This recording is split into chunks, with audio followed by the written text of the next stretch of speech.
서울의 밤하늘을 수놓은 별들보다 더 찬란한 불빛들이 강남의 스카이라운지를 가득 채우고 있었다.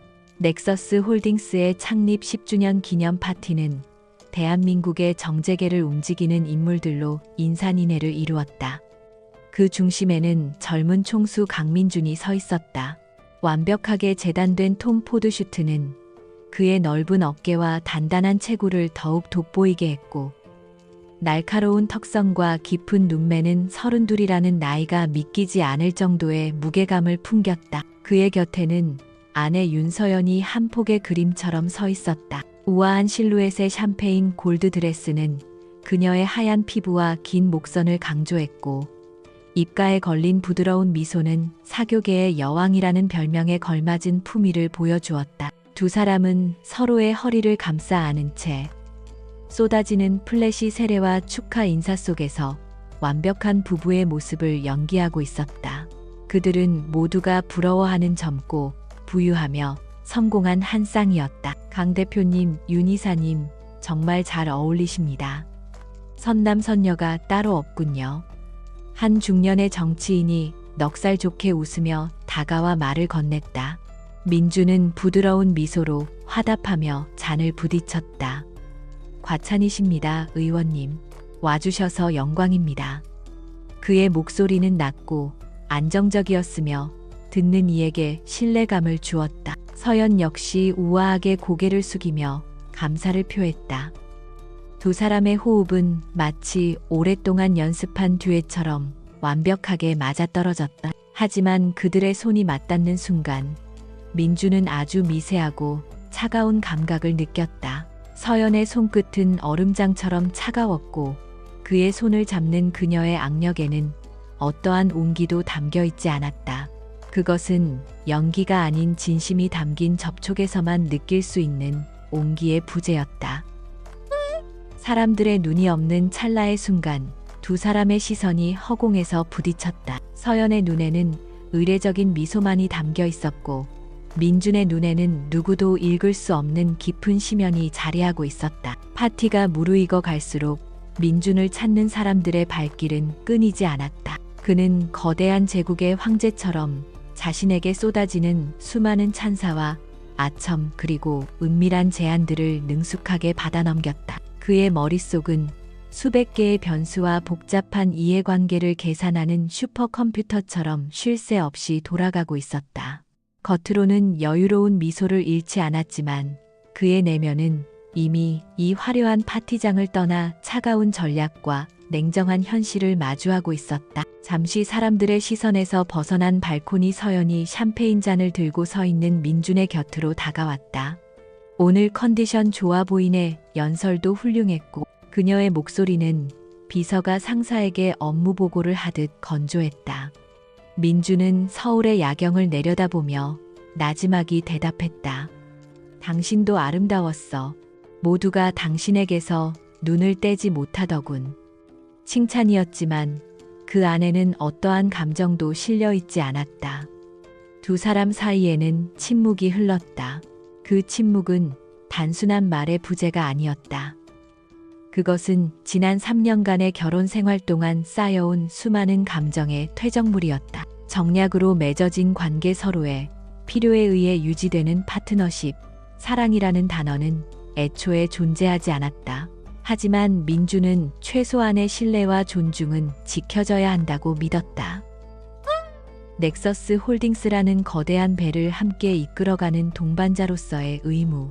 그러나 최근 들어 그 믿음의 기반이 흔들리고 있음을 직감하고 있었다. 서연이 먼저 침묵을 깼다. 내일 아침 일찍 갤러리 미팅이 있어서 먼저 들어가 봐야 할 것 같아. 마무리 잘하고 들어와. 그녀는 민준의 뺨에 가볍게 입을 맞추었다. 그 입맞춤은 너무나도 가볍고 빨라서 마치 나비 한 마리가 스치고 지나간 듯 아무런 흔적도 남기지 않았다. 민주는 고개를 끄덕였고 서연은 미련 없이 등을 돌려 파티장을 빠져나갔다. 그는 그녀의 뒷모습이 인파 속으로 완전히 사라질 때까지 시선을 떼지 않았다. 자정이 넘어서야 민주는 한남동에 위치한 최고급 펜트하우스로 돌아왔다. 현관문을 열자 거실의 거대한 통유리창 너머로 한강의 야경이 파노라마처럼 펼쳐졌다. 최고급 대리석과 미니멀한 가구들로 꾸며진 내부는 마치 모델하우스처럼 차갑고 비현실적인 공간이었다. 아내의 온기는 어디에도 느껴지지 않았다. 서연은 이미 자신의 방으로 들어간 듯 거실은 적막감만이 감돌았다. 이것이 그들의 일상이었다. 같은 공간 다른 세계. 민주는 넥타이를 느슨하게 풀며 자신의 서재로 향했다. 그가 막 드레스룸을 지나치려던 순간 화장대 위에서 희미하게 빛나는 작은 불빛을 발견했다. 서연이 평소에 쓰지 않는 낯선 디자인의 휴대폰이었다. 그녀는 두 개의 휴대폰을 사용했다. 하나는 공식적인 업무와 사교용, 그리고 다른 하나는 민주는 그것의 용도를 짐작하고 있었지만 애써 외면해왔다. 하지만 오늘 밤 그는 더 이상 외면할 수 없었다. 그는 조심스럽게 휴대폰을 집어들었다. 그 순간 액정이 밝아지며 잠금 화면 위로 메시지 알림창이 떠올랐다. 발신자는 C라는 이니셜로 저장되어 있었다. 그리고 그 아래에는 너무나도 선명한 한 문장이 적혀 있었다. 오늘 정말 아름다웠어. 빨리 보고 싶다. 민준의 심장이 차갑게 가라앉았다. 온몸에 피가 얼어붙는 듯한 감각. 그는 화면을 끄지도 더 확인하지도 않았다. 그 한 문장만으로도 모든 퍼즐 조각은 제자리를 찾았다. 최근 몇 달간 이어졌던 서연의 잦은 외출, 비밀스러운 통화, 그리고 자신을 대하는 미묘하게 달라진 태도, 그 모든 것들이 하나의 진실을 향해 소리치고 있었다. 그는 분노를 느끼지 않았다. 슬픔도 아니었다. 대신 지독한 냉정함이 그의 머리를 지배했다.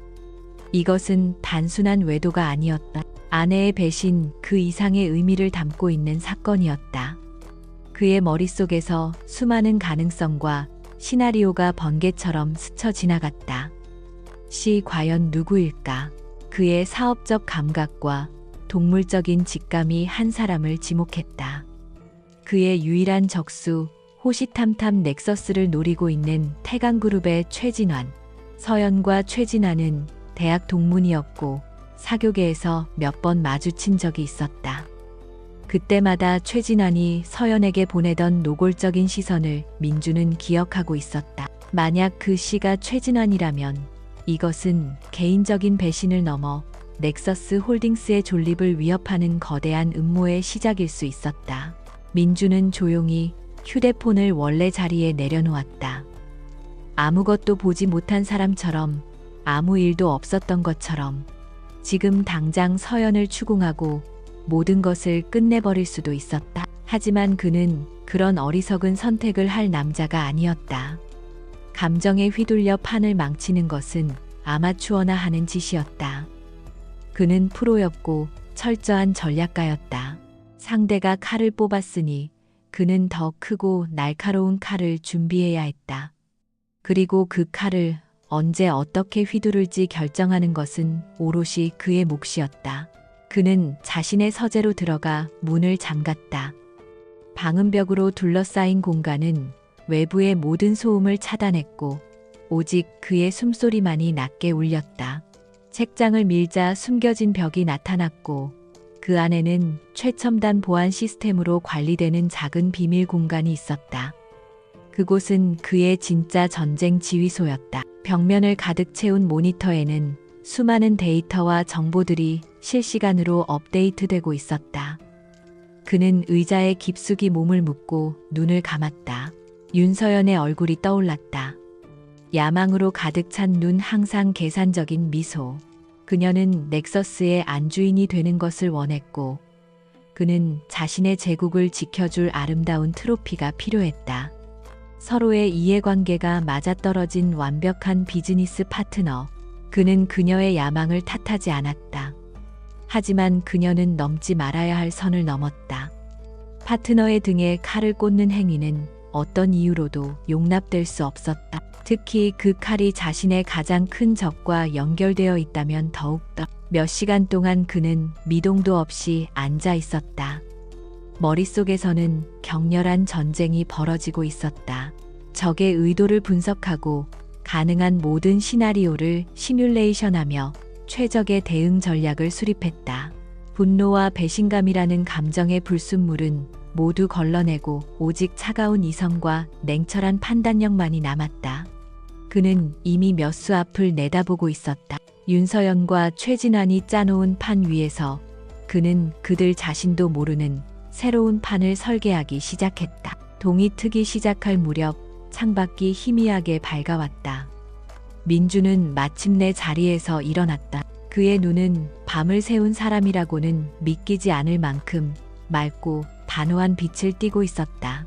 그는 비밀 공간 가장 안쪽에 보관되어 있던 절대로 외부 통신 기록이 남지 않는 위성 전화를 꺼내 들었다.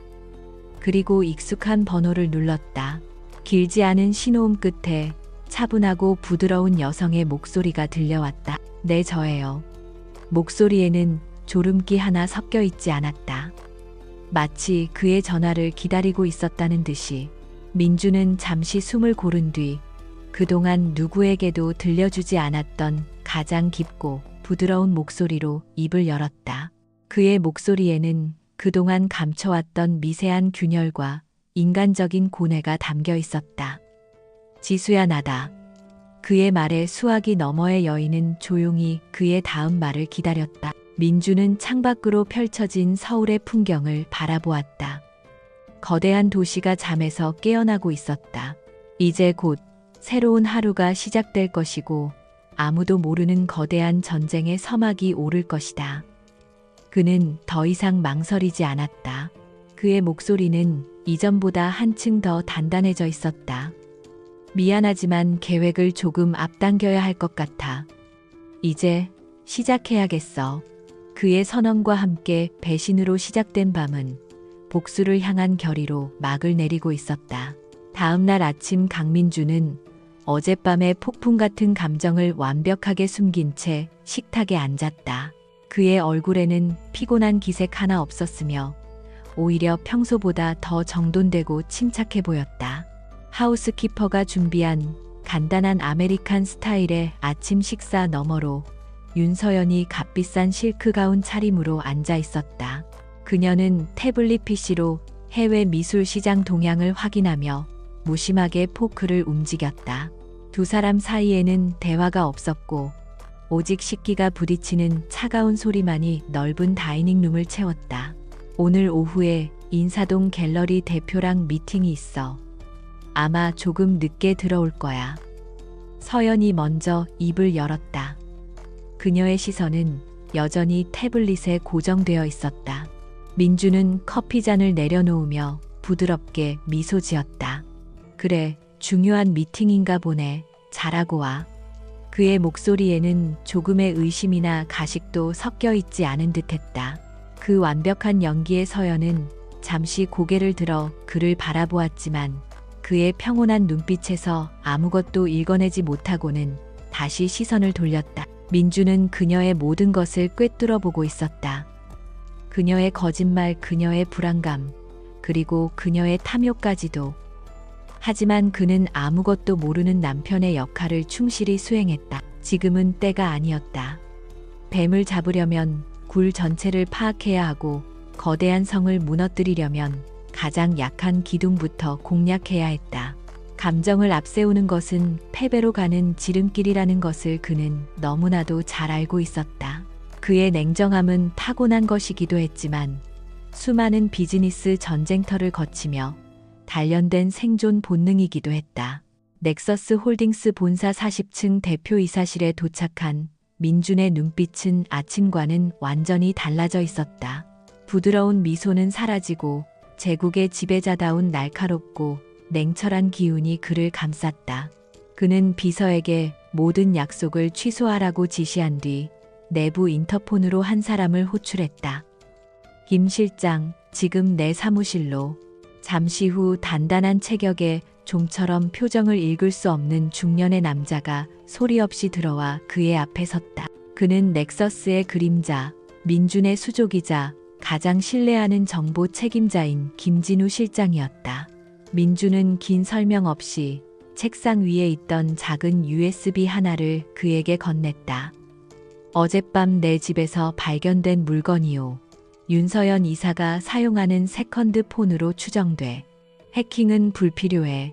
그저 이 폰의 최근 동선과 통신 기록, 특히 태강그룹 최진환 부회장과 관련된 모든 접점을 파악해줬으면 좋겠소.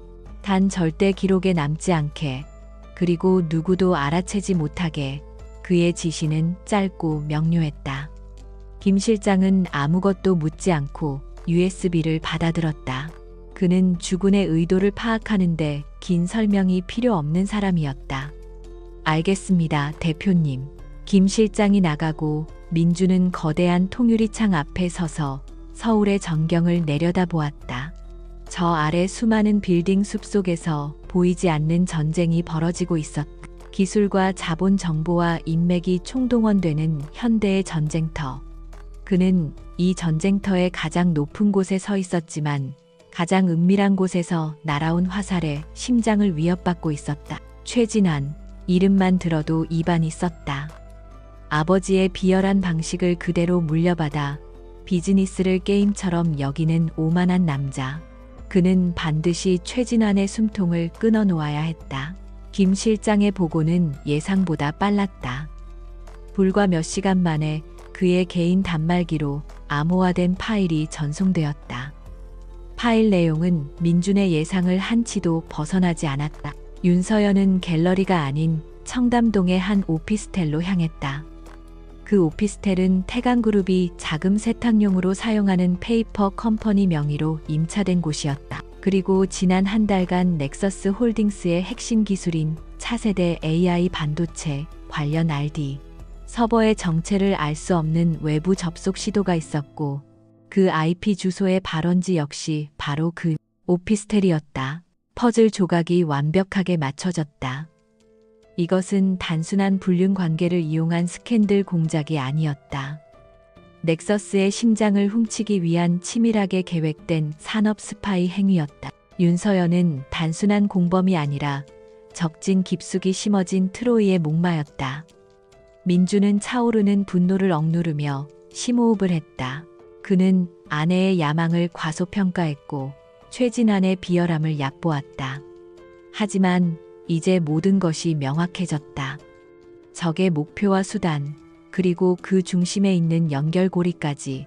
그날 밤, 민주는 수행기사 없이 직접 운전대를 잡았다. 그의 마이바흐가 아닌 평범한 제네시스 세단을 몰고 강남의 화려한 불빛을 뒤로한 채 북악산 자락의 한적한 도로로 향했다. 차가 멈춘 곳은 고풍스러운 한옥의 찻집이었다. 간판도 없는 그곳은 아는 사람만 찾아오는 비밀스러운 공간이었다. 그가 안으로 들어서자 은은한 차향과 함께 단아한 모습의 여인이 그를 맞았다. 화려한 서연과는 달리 수수한 면 원피스 차림에 화장기 없는 얼굴이었지만 깊고 총명한 눈빛만은 그 어떤 보석보다도 빛나고 있었다. 한지수였다.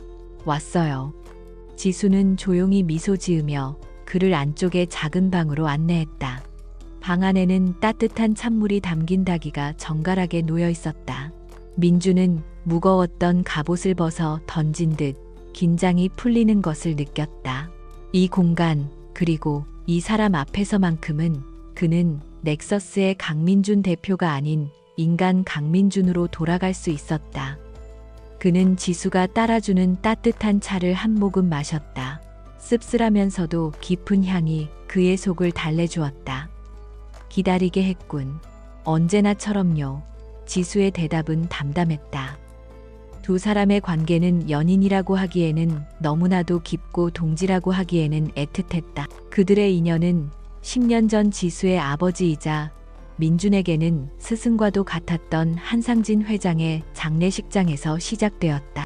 한 회장은 대한민국 반도체 기술의 선구자였지만 태강그룹 최진환의 아버지인 최 회장의 계략에 빠져 평생 일군 회사를 빼앗기고 횡령 누명까지 쓴 채 쓸쓸하게 세상을 떠났다. 그날 슬픔에 잠겨있던 어린 지수에게 이제 막 대학을 졸업한 청년 민주는 굳은 맹세를 했다. 반드시 내가 힘을 키워서 아버지의 명예를 되찾고 최 씨 일가가 저지른 모든 죄를 세상에 밝힐게 약속한다. 그것은 철없는 청년의 허황된 맹세가 아니었다. 스승의 억울한 죽음 앞에서 그리고 그의 유일한 딸 앞에서 한 목숨을 건 서약이었다. 그날 이후 민준의 삶의 목표는 오직 하나 태강이라는 거대한 골리앗을 무너뜨리는 것이었다. 넥서스 홀딩스의 설립도 그가 괴물처럼 일하며 회사를 키워온 것도 심지어는 윤서연과의 정략 결혼까지도 모두 그 거대한 계획의 일부였다. 지수는 그의 뒤에서 조용히 그를 도왔다. 그녀는 아버지에게 물려받은 천재적인 두뇌로 태강그룹의 비자금 흐름과 약점들을 분석하는 최고의 전략 분석가였다. 두 사람은 지난 10년간 복수라는 하나의 목표를 위해 서로의 유일한 버팀목이 되어 주었다. 그들의 관계는 사랑이라는 단어로 정의할 수 없는 그보다 더 절박하고 숭고한 약속의 증표였다. 민주는 오늘 있었던 일을 지수에게 모두 털어놓았다. 윤서연의 배신, 그리고 최진환과의 연결고리까지. 이야기를 듣는 내내 지수의 표정은 변함이 없었지만 찻잔을 쥔 그녀의 손끝이 미세하게 떨리고 있었다. 결국 그들이 먼저 움직였군요. 윤서연이라는 카드를 쓸 줄은 몰랐는데 그녀의 목소리는 차분했지만 그 안에는 오랜 시간 삭혀온 분노가 담겨 있었다. 최진환다운 방식이야. 가장 가까운 사람을 이용해 뒤통수를 치는 것. 그의 아버지가 우리 아버지에게 했던 것과 똑같지. 민준이 말을 이었다.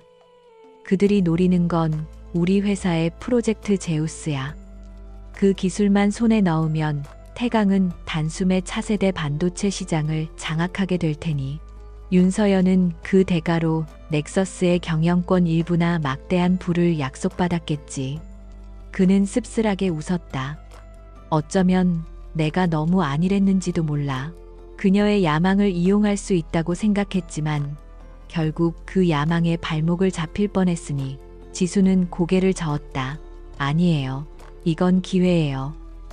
그동안 우리는 어둠 속에서 그들의 그림자만 쫓았지만 이제 그들이 스스로 빛으로 나왔어요.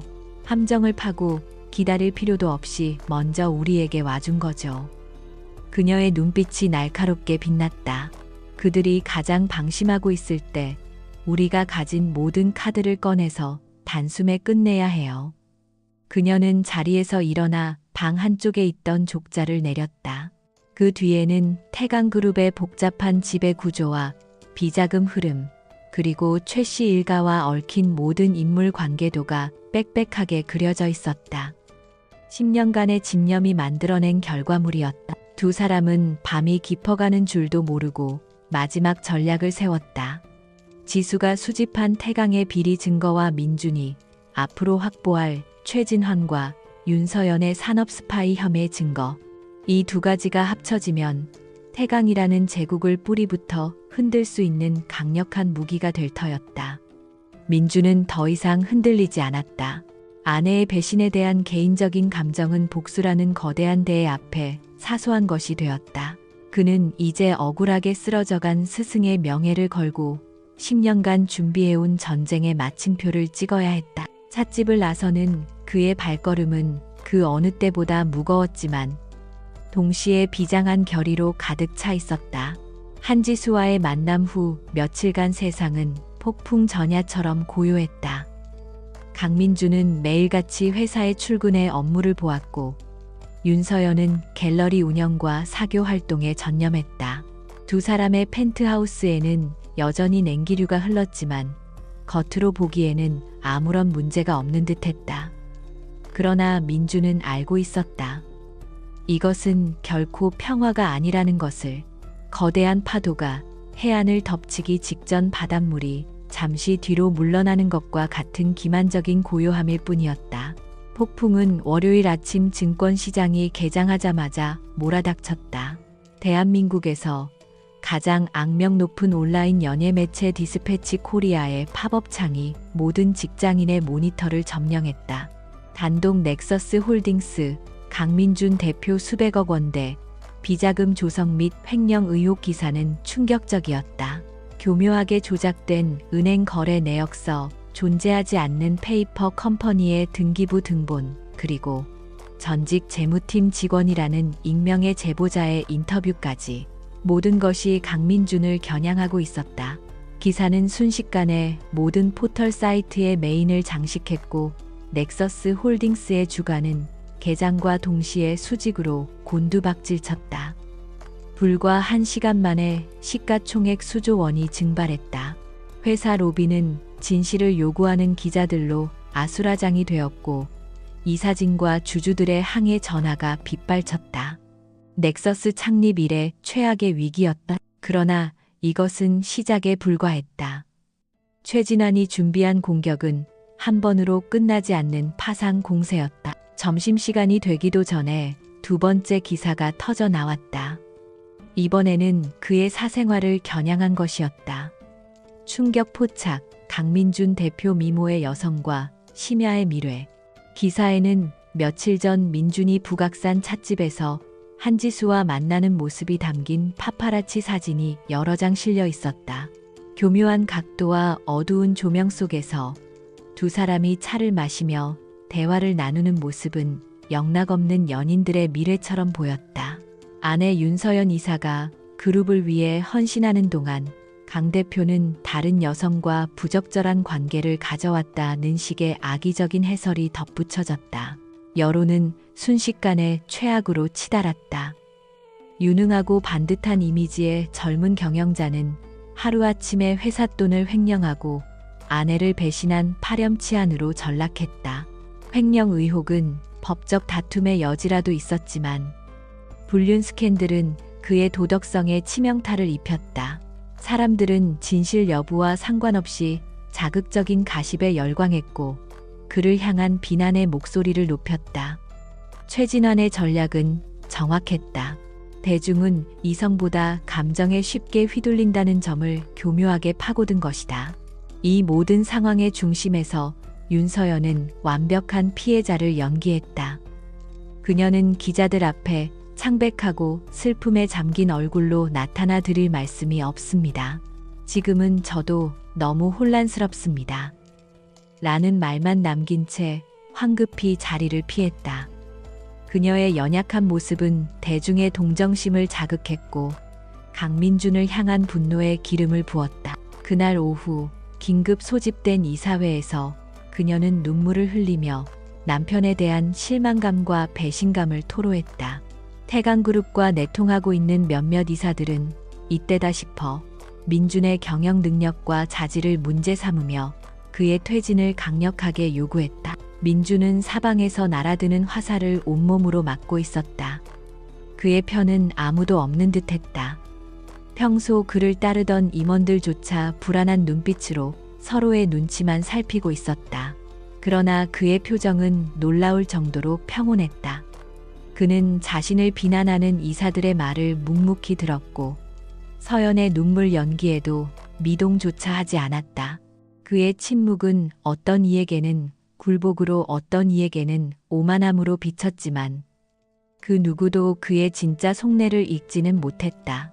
이사회가 격렬한 논쟁 끝에 결론을 내리지 못하고 끝나자 민준은 홍보실장을 통해 기자회견을 열겠다고 발표했다. 모두가 그가 반격에 나설 것이라 예상했다. 그의 능력이라면 조작된 증거들을 논리적으로 반박하고 스캔들을 정면으로 돌파할 수도 있을 터였다. 그러나 다음날 수많은 카메라 앞에 선 그의 모습은 모두의 예상을 완전히 빗나갔다. 그는 며칠 밤을 샌 사람처럼 수척했고 깔끔하게 정돈되었던 머리는 흐트러져 있었으며 값비싼 슈트 대신 평범한 검은색 정장 차림이었다. 그는 준비된 연설문도 없이 마이크 앞에 섰다. 먼저 저의 개인적인 문제로 인해 회사에 큰 누를 끼치고 주주 여러분과 임직원 여러분께 심려를 끼쳐드린 점 머리 숙여 사죄드립니다. 그는 깊이 고개를 숙였다.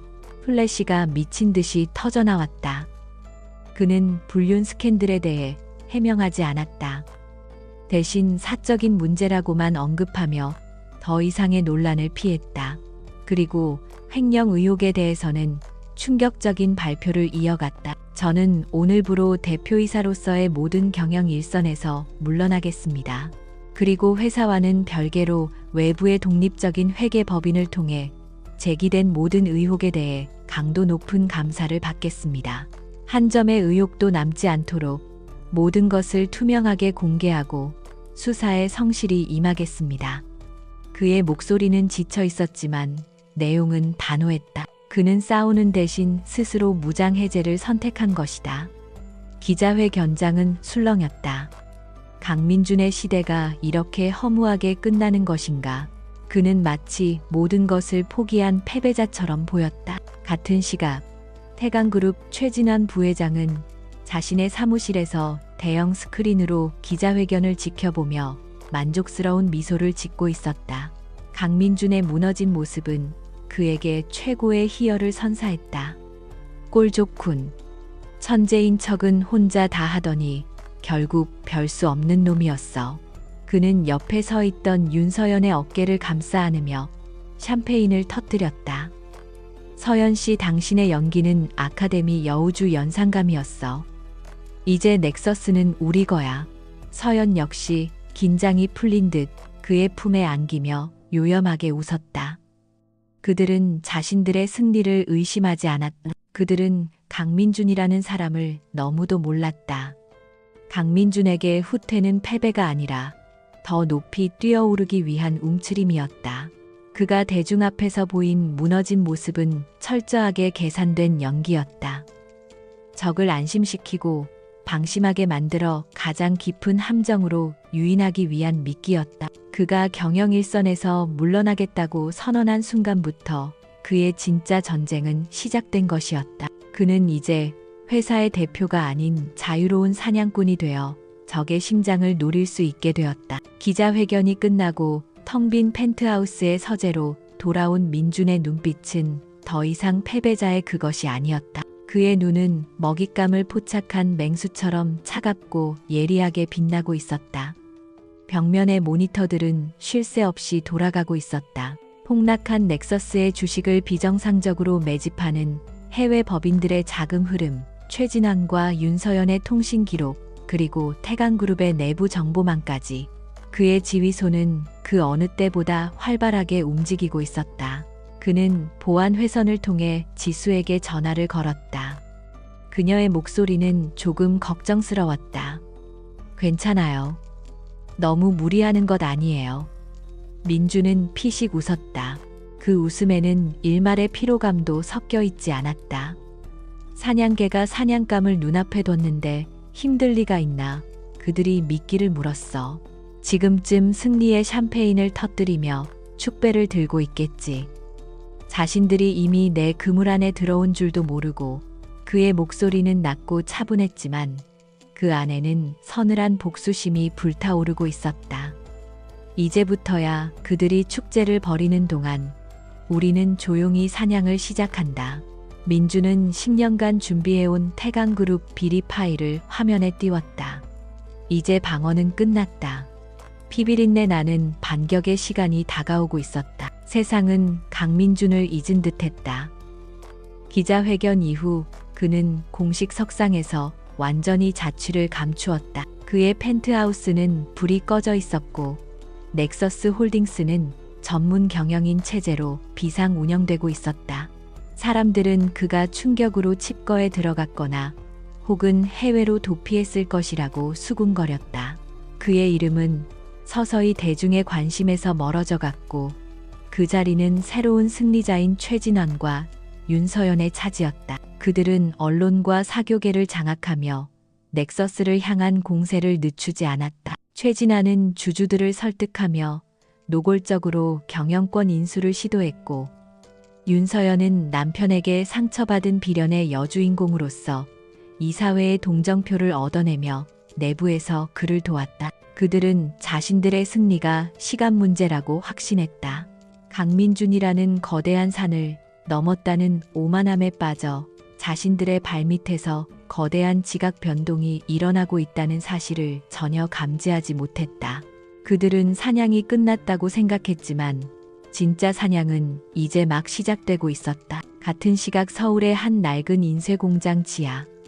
굳게 닫힌 철문 뒤에는 세상과 완벽하게 단절된 비밀 공간이 존재했다.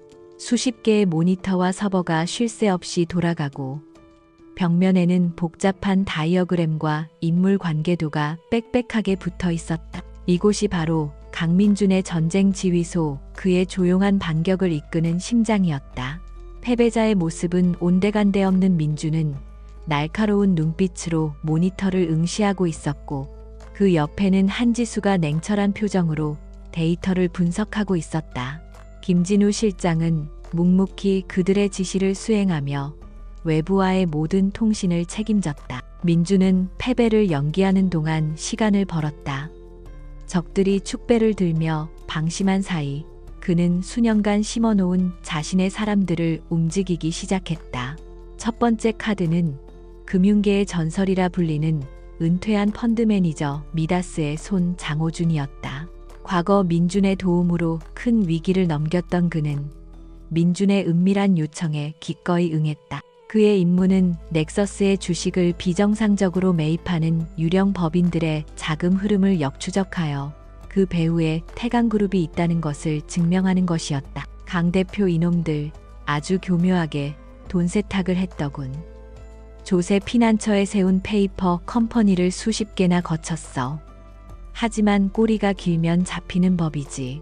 며칠 밤을 샌 장호준의 목소리는 피곤했지만 그 안에는 사냥감을 발견한 사냥꾼의 흥분이 담겨 있었다. 그는 마침내 자금의 종착지가 최진환의 개인 계좌와 연결된 비밀 금고라는 사실을 밝혀냈다. 이것은 단순한 주가 조작을 넘어 명백한 배임 및 횡령의 증거였다. 두 번째 카드는 대검찰청 중앙수사부의 양심적인 검사 이석훈이었다. 민준은 과거 그의 수사를 도와 부패한 정치인을 잡아넣는데 결정적인 정보를 제공한 적이 있었다. 민준은 공중전화를 이용해 익명의 제보자로서 그에게 연락했다. 이 검사님 태강그룹의 비자금 내역에 대해 흥미로운 제보를 하고 싶습니다. 지금부터 제가 드리는 몇 개의 계좌 번호를 확인해 보시죠. 아마 대한민국을 뒤흔들 판도라의 상자가 열릴 겁니다. 민준은 지수가 찾아낸 태강의 비자금 계좌 정보를 넘겨주며 검찰의 칼날이 어디를 향해야 할지 정확하게 알려주었다. 민준이 외부의 조력자들을 움직이는 동안 지수는 과거의 진실을 파헤치는 데 몰두했다. 그녀의 목표는 10년 전 아버지를 죽음으로 몰고 간 조작된 회계장부의 원본을 찾는 것이었다. 그녀는 천재적인 해킹 실력을 이용해 지금은 사라진 아버지 회사의 낡은 서버에 접속했다. 수많은 데이터의 파편 속에서 그녀는 마침내 삭제된 숨겨진 파일을 발견했다. 그것은 최 회장이 회사를 강탈하기 직전 모든 비리가 기록되어 있던 진짜 회계장부의 백업 파일이었다. 그 파일 안에는 결정적인 이름이 하나 있었다. 당시 회사 재무를 총괄했던 박 이사. 그는 법정에서 한 회장의 횡령을 증언했던 핵심 인물이었다. 그는 협박을 당했거나 거액의 돈에 매수되었을 것이다. 지수는 떨리는 손으로 박 이사의 이름을 민준에게 보여주었다. 이 사람을 찾아야 해요. 그가 모든 진실을 알고 있을 거예요. 김 실장의 정보팀이 즉시 움직였고 얼마 지나지 않아 그의 행방을 찾아냈다. 그는 모든 것을 버리고 강릉의 작은 어촌 마을에서 횟집을 하며 조용히 살고 있었다. 민준은 직접 그를 만나러 가기로 결심했다. 그는 평범한 회사원처럼 옷을 갈아입고 낡은 국산차를 몰아 강릉으로 향했다. 바닷가에 위치한 허름한 횟집 박선장 횟집의 주인으로 살고 있는 박 이사는 민준을 보자마자 사색이 되었다. 그의 얼굴에는 지난 10년간의 죄책감과 두려움이 고스란히 새겨져 있었다. 누구신데? 저를 그는 경계심 가득한 눈으로 민준을 바라보았다. 민준은 위협적인 태도 대신 진심을 담아 그에게 다가갔다. 박 이사님, 저는 한상진 회장님의 마지막 제자 강민준이라고 합니다. 그 이름에 박 이사의 눈이 흔들렸다. 민주는 그에게 자신이 겪고 있는 현재의 상황을 설명했다. 최진환이 자신에게 똑같은 방식으로 누명을 씌우고 회사를 빼앗으려 한다는 사실을 그들은 변하지 않았습니다. 10년 전과 똑같은 방식으로 무고한 사람을 짓밟고 있어요. 이번에는 제가 그들의 다음 희생양입니다. 민주는 그를 비난하지 않았다. 대신 그의 양심에 호소했다. 과거의 실수를 바로잡을 마지막 기회일지도 모릅니다. 이사님의 증언만이 한 회장님의 억울한 누명을 벗기고 더 이상의 희생을 막을 수 있습니다. 제가 이사님과 가족의 안전을 목숨 걸고 지켜드리겠습니다. 민준의 진심 어린 눈빛에 박 이사는 오랫동안 억눌러왔던 눈물을 터뜨렸다. 그는 평생을 죄책감 속에서 살아왔던 것이다. 그는 떨리는 손으로 가게 안쪽의 금고에서 낡은 카세트 테이프 하나를 꺼내왔다.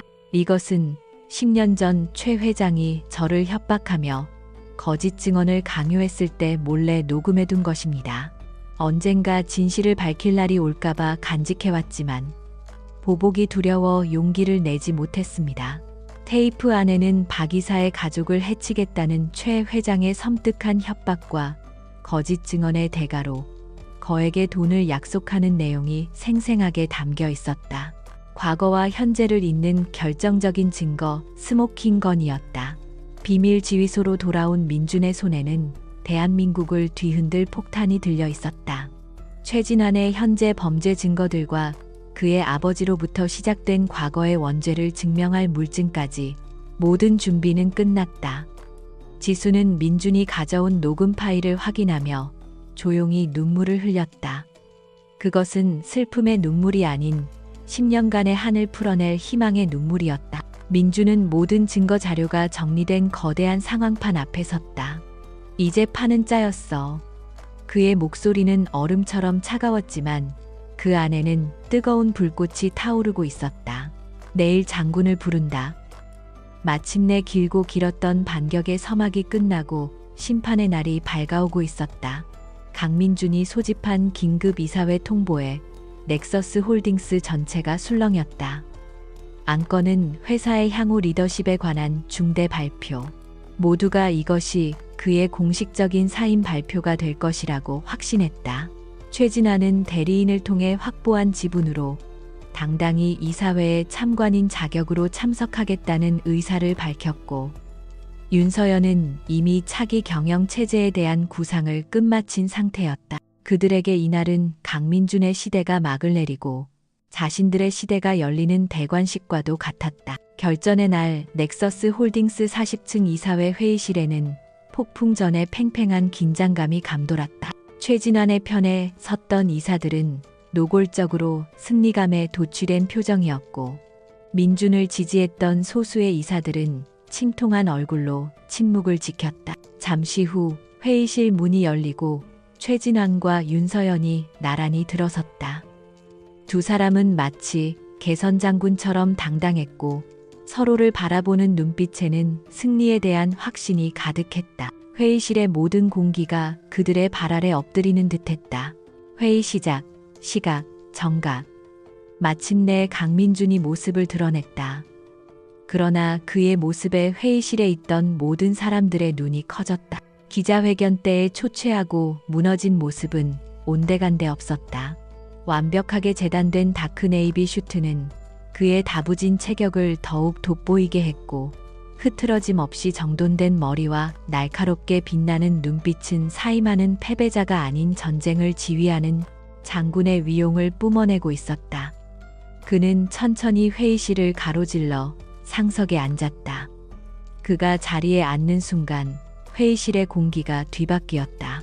민주는 침착한 목소리로 회의 시작을 알렸다. 바쁘신 와중에도 긴급 이사회에 참석해 주신 이사님들께 감사드립니다. 그는 회의실을 천천히 둘러보며 최진환과 윤서연에게 시선을 고정했다. 최근의 사태로 인해 많은 분들이 회사의 미래를 걱정하고 계시다는 것을 잘 알고 있습니다. 그리고 많은 분들이 오늘 이 자리에서 저의 사임을 기대하고 계시겠지요. 그의 목소리는 흔들림이 없었다. 최진환의 입가에 옅은 미소가 번졌다. 맞습니다. 누군가는 이 모든 사태에 대해 책임을 져야만 합니다. 민주는 극적인 침묵과 함께 말을 멈췄다. 윤서연은 환희에 찬 미소를 감추기 위해 애써야 했다. 모든 것이 그녀의 시나리오대로 흘러가고 있었다. 그러나 민준의 다음 말은 회의실 전체를 얼어붙게 만들었다. 하지만 그 사람은 제가 아닙니다. 그의 목소리는 강철처럼 차갑고 단단했다. 그가 손에 든 리모컨의 버튼을 누르자 그의 사임서가 뜰 것으로 예상했던 대형 스크린이 순식간에 복잡한 자금 흐름도로 채워졌다. 화면에는 수십 개의 유령 법인과 해외 계좌들이 거미줄처럼 얽혀 있었고 그 돈의 최종 목적지는 최진환의 비밀 금고로 표시되어 있었다. 장호준이 추적해낸 완벽한 증거였다. 최진환 부회장 나측은 계좌들이 많이 보이지 않습니까? 지난 몇 주간 넥서스의 주가를 교란시키고 불법적으로 지분을 매입한 자금의 출처입니다. 민주는 자리에서 일어나 스크린 앞으로 걸어나가며 마치 유능한 교수가 강의를 하듯 침착하게 증거를 설명하기 시작했다. 최진환의 얼굴에서 미소가 사라지고 당혹감과 분노가 그 자리를 대신했다. 이건 조작이야 근거 없는 모함이라고 최진환이 자리에서 벌떡 일어나 소리쳤다. 하지만 민주는 그의 말을 가볍게 무시하며 다음 증거를 화면에 띄웠다. 그것은 청담동 오피스텔의 CCTV 영상이었다. 영상 속에는 윤서연이 최진환 측의 핵심 엔지니어와 은밀하게 만나는 장면이 고스란히 담겨 있었다. 이어서 화면에는 넥서스 RD 서버의 방화벽 기록이 나타났다. 두 사람이 만난 직후 바로 그 오피스텔의 IP에서 프로젝트 제우스의 핵심 자료에 접근하려 한 흔적이 선명하게 찍혀 있었다. 민주는 싸늘한 눈빛으로 윤서연을 돌아보았다. 그는 더 이상 그녀를 여보라고 부르지 않았다. 윤서연 이사, 그 갤러리에서는 주로 어떤 작품들을 감상했는지 이 자리에서 모두에게 설명해 줄 수 있겠습니까? 그의 차가운 목소리에 윤서연의 얼굴은 하얗게 질렸다. 회의실의 모든 시선이 그녀에게 쏘아졌다. 그녀는 아무 말도 하지 못하고 그저 마른 입술만 달싹일 뿐이었다. 그녀가 쌓아 올린 모든 것이 무너져 내리는 순간이었다. 회의실은 아수라장이 되었다. 이사들은 충격과 배신감에 휩싸여 웅성거렸다. 최진환은 이성을 잃고 민준에게 달려들려 했지만 미리 대기하고 있던 보안 요원들에게 저지당했다. 민준은 이 모든 혼란의 중심에서 섬처럼 고요하게 서 있었다. 그리고 그는 마지막 일격을 가했다. 어떤 분들은 이 모든 것이 그저 치졸한 경영권 다툼이라고 생각할지도 모르겠습니다. 하지만 이 부패의 뿌리는 훨씬 더 깊고 추악합니다. 그의 말이 끝나자마 스크린은 암전되었고 회의실에는 낡은 카세트 테이프에서 흘러나오는 지직거리는 소리가 울려 퍼졌다. 그것은 10년 전 최진환의 아버지가 박 이사를 협박하던 바로 그 목소리였다. 박 이사 내 말대로만 하면 자네와 자식들 평생 먹고 살게 해주지. 하지만 딴 생각을 품는 날엔 자네 가족들이 조각배를 타고 태평양 한가운데를 떠다니게 될 거야. 섬뜩한 협박과 비열한 거래 내용이 적나라하게 공개되자 이사들은 경악을 금치 못했다. 태강그룹의 시작이 범죄로 얼룩져 있다는 진실이 만천하에 드러나는 순간이었다. 모든 증거 공개가 끝나고 회의실은 잠시 죽음과 같은 침묵에 휩싸였다. 그리고 그 침묵을 깨고 회의실의 육중한 문이 양쪽으로 활짝 열렸다. 그곳에는 대검찰청 이석훈 검사와 수사관들이 서 있었다. 그들은 성큼성큼 회의실 안으로 들어와 넋이 나간 채 서 있는 최진환과 얼어붙은 윤서연의 앞으로 다가갔다. 이석훈 검사는 차가운 목소리로 말했다. 최진환 씨, 당신을 주가 조작, 산업기술유출방지법 위반, 그리고 업무상 횡령 및 배임 혐의로 긴급 체포합니다. 그는 수사관들에게 눈짓했고 그들은 최진환의 양팔을 붙잡아 수갑을 채웠다. 이어서 이 검사는 넋이 나간 윤서연에게 다가갔다. 윤서연 씨, 당신은 본 사건의 핵심 공범으로 조사를 받아야겠습니다. 지금 즉시 검찰청으로 임해 동행해 주시죠. 모든 것이 강민준의 시나리오대로였다. 그는 완벽한 판을 짰고 적들은 그가 파놓은 함정에 스스로 걸어 들어왔다. 혼돈의 중심에서 민준은 그저 무표정한 얼굴로 모든 것을 지켜보고 있었다. 그의 길고 길었던 복수가 마침내 완성되는 순간이었다. 넥서스 홀딩스 이사회에서 벌어진 드라마는 한편의 영화처럼 순식간에 온 세상으로 퍼져나갔다. 검찰에 체포되어 끌려나가는 최진환과 윤서연의 모습은 모든 방송사의 저녁 뉴스를 장식했고 대표이사의 반란이라는 자극적인 헤드라인이 포털 사이트를 도배했다. 여론은 하룻밤 사이에 180도 뒤집혔다. 파렴치한 배신자로 낙인 찍혔던 강민준은 거대한 부패 커넥션을 제 손으로 파헤친 영웅이자 희대의 전략가로 재평가받았다. 그가 이사회에서 공개한 증거들은 대한민국을 뒤흔드는 거대한 게이트의 서막에 불과했다. 검찰의 수사가 본격적으로 시작되자 태강그룹이라는 화려한 성이 얼마나 부실한 모래 위에 세워졌는지가 드러나기 시작했다.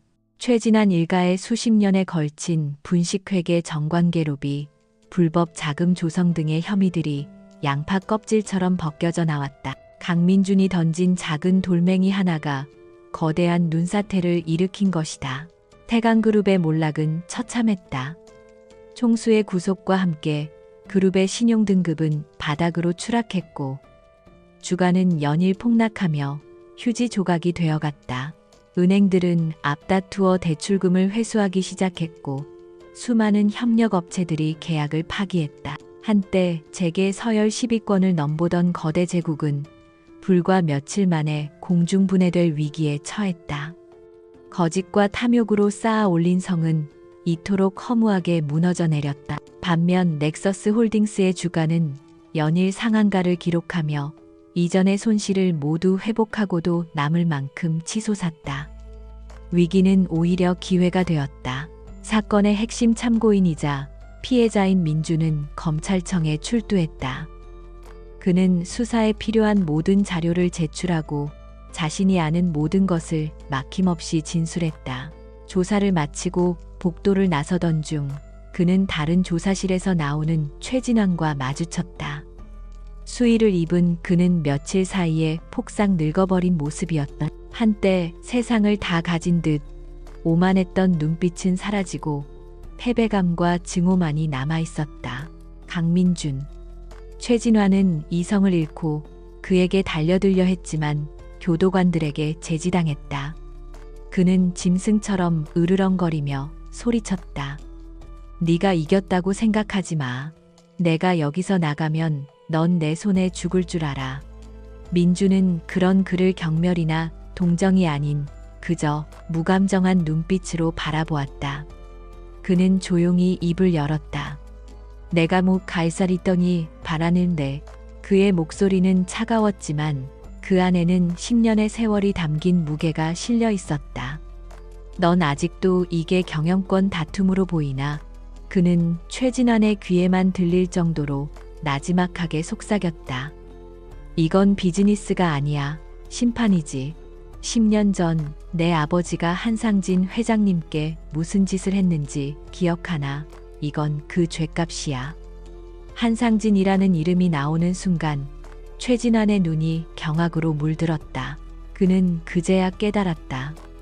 자신이 강민준이라는 개인에게 패배한 것이 아니라 아버지 시대부터 이어진 거대한 업보에 발목이 잡힌 것임을.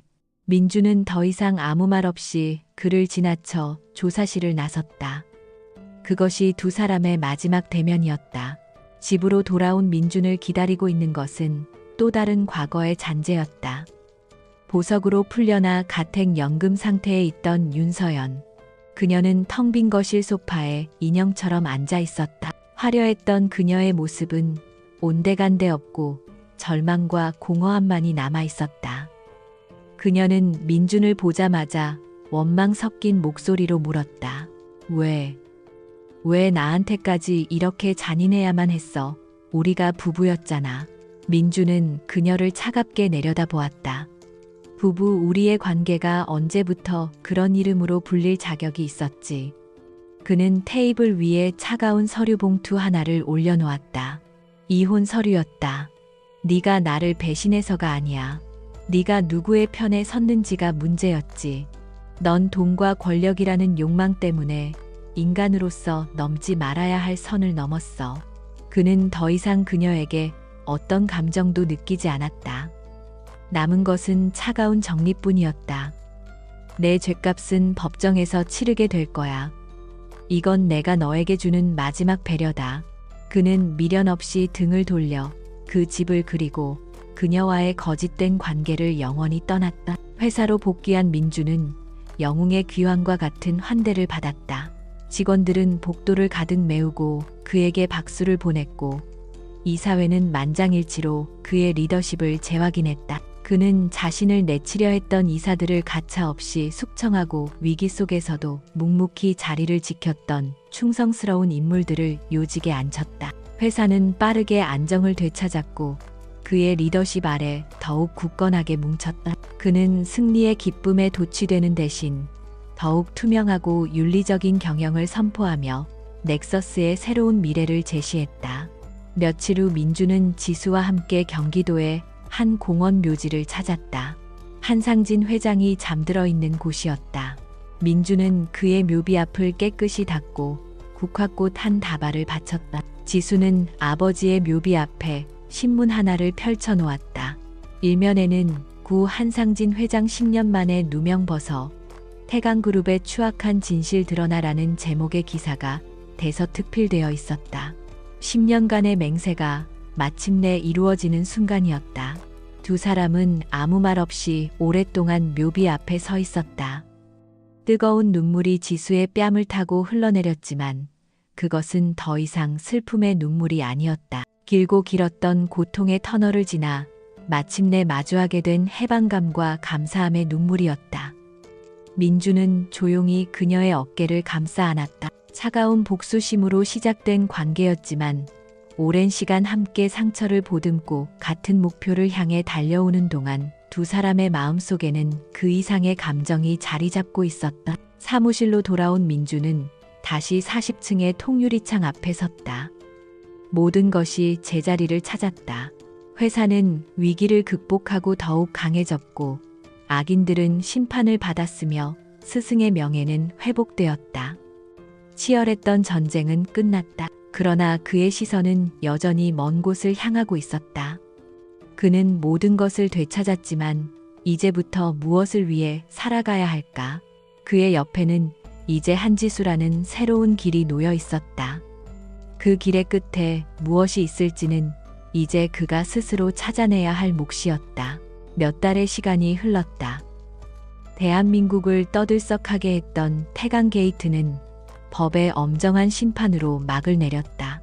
최진화는 수십 년 형을 선고받고 역사의 뒤안길로 사라졌으며 그의 제국은 산산조각나 채권단에게 넘어갔다. 윤서연은 수사에 협조한 점이 참작되어 집행유예를 선고받았지만 범죄에 연루된 모든 재산을 몰수당하고 사교계에서 완전히 매장당했다. 한때 세상을 다 가졌던 그들은 이제 아무것도 남지 않은 빈 껍데기가 되었다. 폭풍이 지나간 자리에 강민준의 넥서스 홀딩스는 더욱 굳건하게 뿌리를 내렸다. 그는 위기를 기회로 삼아 부실한 부분을 도려내고 투명한 지배 구조를 확립하며 시장의 신뢰를 완벽하게 회복했다. 회사는 연일 최고의 실적을 경신하며 성장 가도를 달렸다. 그러나 민준의 변화는 회사 경영에만 머무르지 않았다. 그는 사재를 털어 한상진 과학기술재단을 설립했다. 억울하게 쓰러져간 스승의 이름을 딴 재단은 어려운 환경에 있는 젊은 과학도들을 지원하는 희망의 등대가 되었다. 그의 행보는 세상을 놀라게 했다. 피도 눈물도 없는 냉철한 승부사로만 알려졌던 그가 보여준 인간적인 모습의 사람들은 그를 다시 보기 시작했다.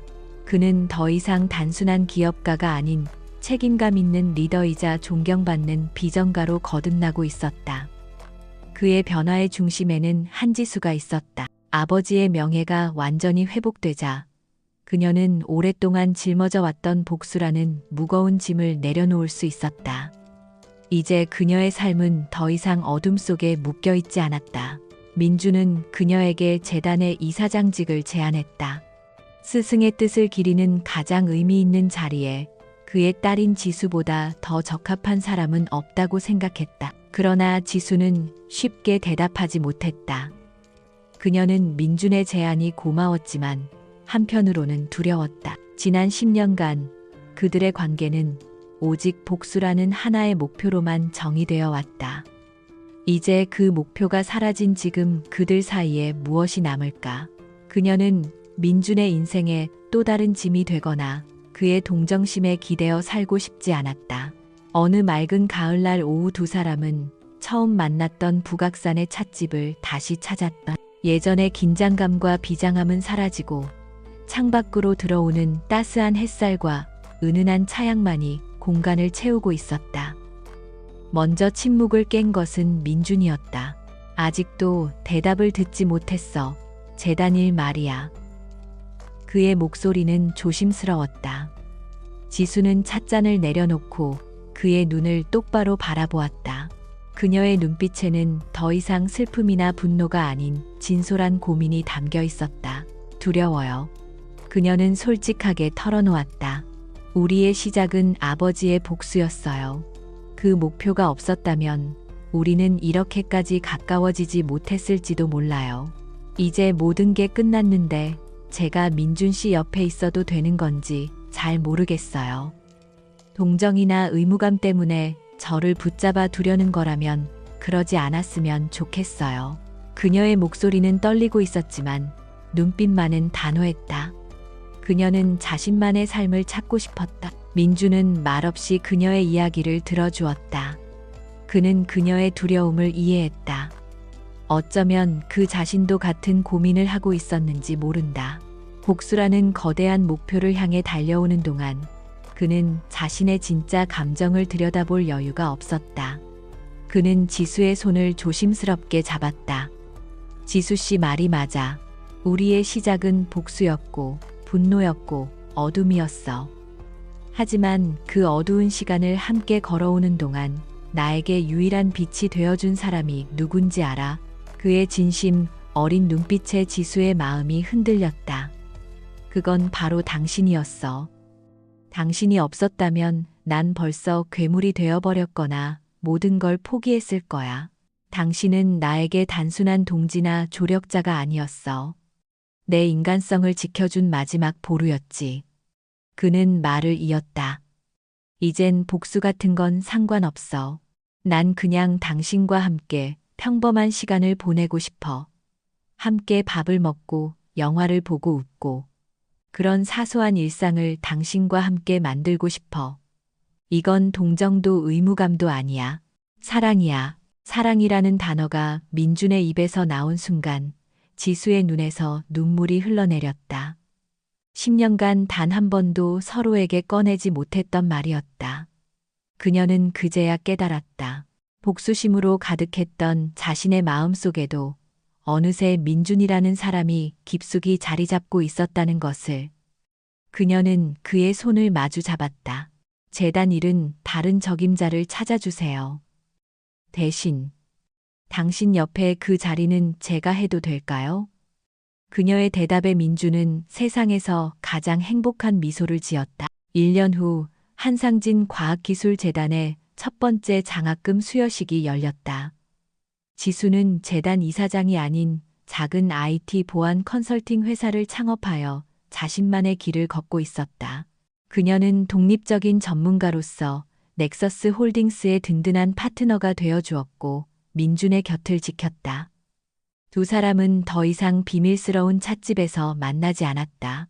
주말이면 평범한 연인들처럼 손을 잡고 거리를 걸었고 맛있는 음식을 먹으며 소소한 행복을 나누었다. 장학금 수여식의 단상에 선 민주는 더 이상 차가운 기업가가 아니었다.